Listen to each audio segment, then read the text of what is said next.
Hello there, Hi.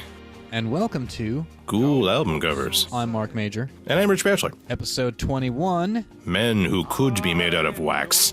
Our first cover Is Born to Lose by one Ferlin Husky, who we recently lost. We can't find him anymore, and he also died.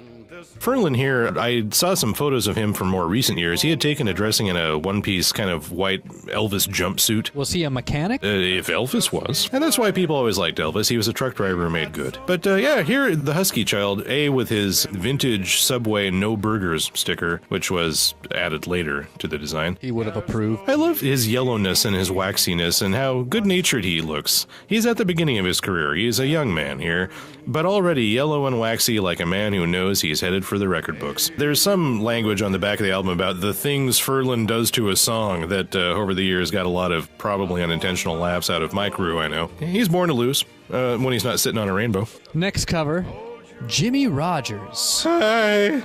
He's slightly cross-eyed, which is funny because being made out of wax, I had all the time in the world to get the eyes right. What do you think about guys smoking on the front cover of an album? There's a lot to be said for it, and in the time, it would have been weird for him not to be smoking. However, having a chin that fits ever so neatly in the sensuous curves of your hollow body guitar, that's weird.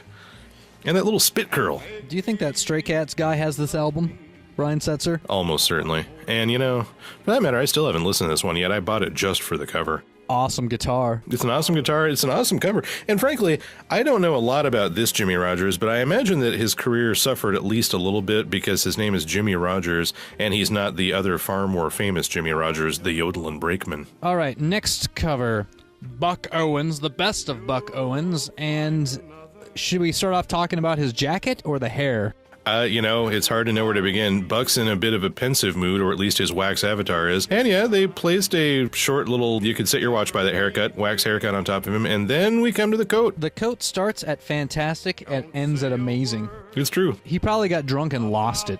Here's, go get me a plastic coat. I'm going to sit here in exactly this position for the next 2 hours. They tell me he was a total son of a bitch. Have you heard that? I wouldn't doubt it. Yeah. Our next cover, This guy. Ray Price, For the Good Times. So yeah, that's how Ray looked in 1971.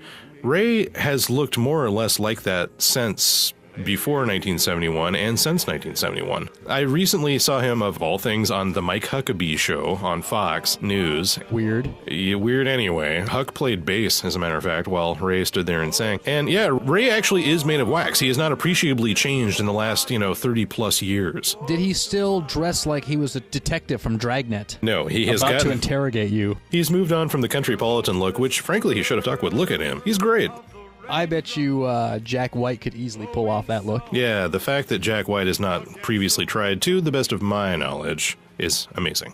I'm going to email him right now. Okay, so moving on to a much more orange man of wax. He looks like he's being lit by a fireplace, an open pit fireplace, but look at him in the background. I mean, is he or is he not surrounded by a whole bunch of hanging bed sheets? Everywhere he goes, things get silky. That's because he's a man without love. Just saw him in person in February, and he was looking very quando. Yeah, you were a lot closer to him than I was. I was a few feet away from him, and he was looking like a spry, young Gene Simmons at the age of 74.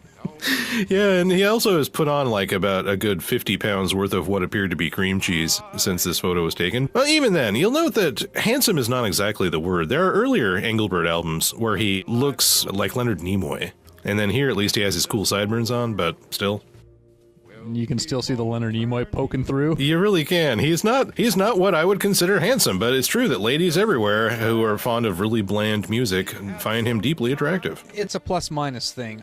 Take a woman who's full of love, you take a man without love, and it's just like water going downhill. One fills up the other, that's all. Matter of fact, that's the name of his biopic, Water Going Downhill, the Engelbert Humperdink story. And that concludes this episode of Cool Album Covers. Men who look like wax. Lay your head upon my pillow. Hold your warm